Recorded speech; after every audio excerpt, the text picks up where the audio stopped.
20 años y medio del atentado a la AMIA y acá estamos. ¿Por dónde empezamos, Luis? Gracias por venir.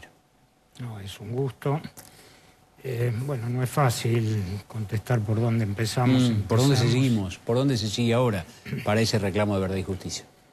Bueno, hasta la semana pasada teníamos un reclamo de saber la verdad y de que se haga justicia. Lamentablemente, a partir de la tragedia del domingo, tenemos dos temas para pedir verdad y justicia. Yo creo que lo que pasó en la semana pasada y la tragedia del domingo hay que dividirla tal vez en dos partes. A ver. Una es la denuncia propiamente dicha y qué pasó después de la denuncia, y otra es la tragedia. Y la tragedia no es una, son dos. Una es la tragedia humana. Hay un ser humano que hoy ya no está, un ser humano que tenía todo el derecho del mundo, como tenemos todos los seres humanos, de vivir hasta que naturalmente uno se vaya de este mundo, y no lo pudo hacer.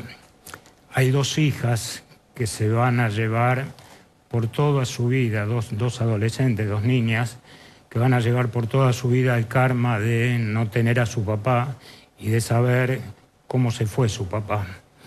Y realmente el tema humano corresponde que se diga porque, bueno, en la vorágine de todo lo que está pasando es como que nos estamos olvidando. Y la segunda tragedia que trae la misma tragedia de la muerte de Nisman es una tragedia de Argentina como país.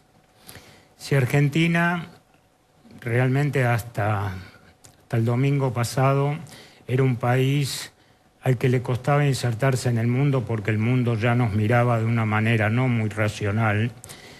Nosotros siempre dijimos que a partir de la firma del memorándum, Argentina quedó parada en el concierto internacional en el patio de atrás. Y desde el domingo ya no está en el patio de atrás, está no sé dónde. ¿Y qué pasa? ¿Qué puede pasar? Vamos a llevar ese peso como país, un país en donde aparentemente la mafia le gana a la institucionalidad. Vamos a llevar ese karma como país y nos va a costar mucho volver a ser considerados como un país normal y racional. Pero también hay que ir hacia atrás, hay que ir hacia lo que pasó, creo que el miércoles. El miércoles de la semana pasada se refiere a la presentación de la denuncia. La presentación de la denuncia. ¿Qué pasó después de la presentación de la denuncia? Nosotros vimos hasta el domingo que, bueno, se trató la denuncia como una especie, digamos, de análisis desde el punto de vista político, en donde el gobierno trató, digamos, de desacreditar al denunciante en vez de analizar la denuncia, y donde todo el esquema político entró en la vorágine de la pirotecnia política, cuando eso en realidad es un tema secundario.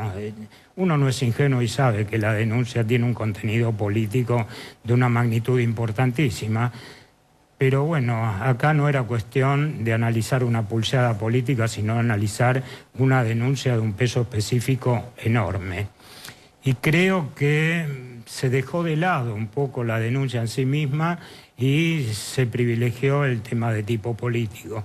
Lamentablemente, si Nisman era bueno, era malo, si era amigo de este, si llegó temprano, por qué cambió el día de llegada de sus vacaciones, son temas absolutamente intrascendentes. Lo trascendente es la denuncia en sí misma.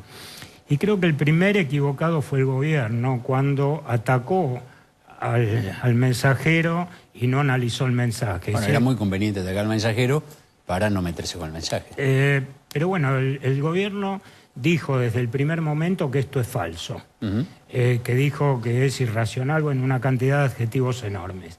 Si yo estoy absolutamente convencido de que me atacan judicialmente, y yo no tengo nada que ver, ¿qué es lo primero que tengo que hacer? No pegarle a quien me ataca, sino decirle al juez, señor juez, resuelva lo más rápidamente posible. Si la denuncia hay que desvirtuarla, va a quedar desvirtuada. Y eso no lo hizo. Y la oposición también atacó políticamente al gobierno cuando en realidad también a la oposición le convenía, si está convencida que la denuncia tiene bases sólidas, decirle a la justicia avance rápidamente con la denuncia, así vamos a saber la verdad. Nadie lo dijo. Es como dice usted, nos olvidamos de lo sustancial y nos quedamos en lo periférico. No me quiero meter en la intimidad suya, de su familia, de su grupo social, pero ¿cómo vivieron? ¿Cómo se vive esta secuencia afiebrada de la denuncia tan grave, porque involucra nada más que a la presidenta, al canciller, y después la muerte de Nisman? ¿Cómo se vive en una familia como la suya? ¿Cómo se vive en el medio donde usted se desarrolla, su trabajo, la vida comunitaria? ¿Qué percibió ahí? Bueno, en mi trabajo yo desde el domingo pasado lamentablemente no pude mover un lápiz y todo estuvo dedicado a mirar qué es lo que estaba pasando, a opinar cuando se me preguntaba. Mi esposa lo vive absolutamente, digamos, acelerada con respecto a este tema, no lo puede digerir. Y hoy me pasó algo realmente fuerte. Yo tengo un nieto que está entrando en la adolescencia y hoy me mandó un chat diciendo: Abu, ¿qué opinas? Y realmente me costó contestarle. ¿Cómo se le cuenta a un chico que recién está empezando a entender, que sabe qué pasó con su tía, porque sus padres se lo dijeron? ¿Cómo se le explica? Y realmente no encontré palabras para explicarle. Ahora, van a tener, y seguramente van a buscar y van a encontrar palabras para seguir esta lucha que lleva, digo yo, 20 años y medio. Sí. Ahora, ¿por qué lado? ¿Por dónde van a ir ahora?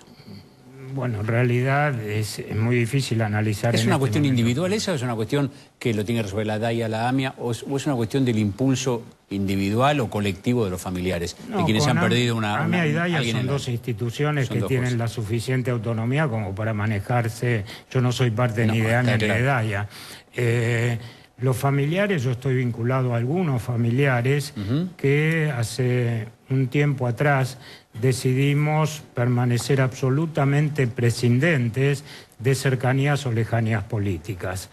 Realmente nosotros a lo único que nos dedicamos es a reclamarle a los poderes públicos lo que los poderes públicos hoy todavía no dieron, y que es saber la verdad, que es descorrer el velo de la impunidad, y estamos en eso y creemos que debemos seguir en eso.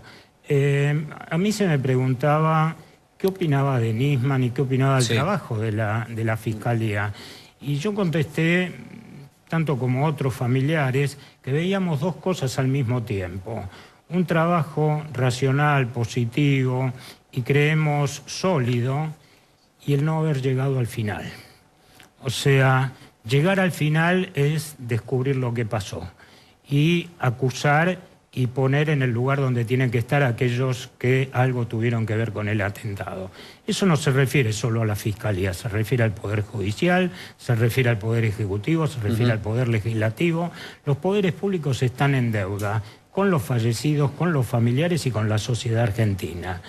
Y también la Fiscalía estaba en deuda, y eso se lo decíamos al fiscal, y también se lo decíamos al juez cuando nos tocó hablar, y también se lo decimos a los otros poderes públicos. Cada uno dentro de su responsabilidad tiene una responsabilidad de llegar a algún lugar al que todavía no llegó. Y creo que la Argentina es un país que se merece una respuesta de otra naturaleza. A mí me gustaría tener un país en donde la impunidad no le gane a la verdad. Y hoy estamos con que la impunidad sí le está ganando la verdad. Gracias, Luis, por venir, como siempre. Un gusto. Nosotros en un minuto nos vamos a encontrar con Ricardo Sáenz, el fiscal general ante la Cámara del Crimen. Nos están esperando los diputados Patricia Bullrich y Darío Giustosi. Ya venimos.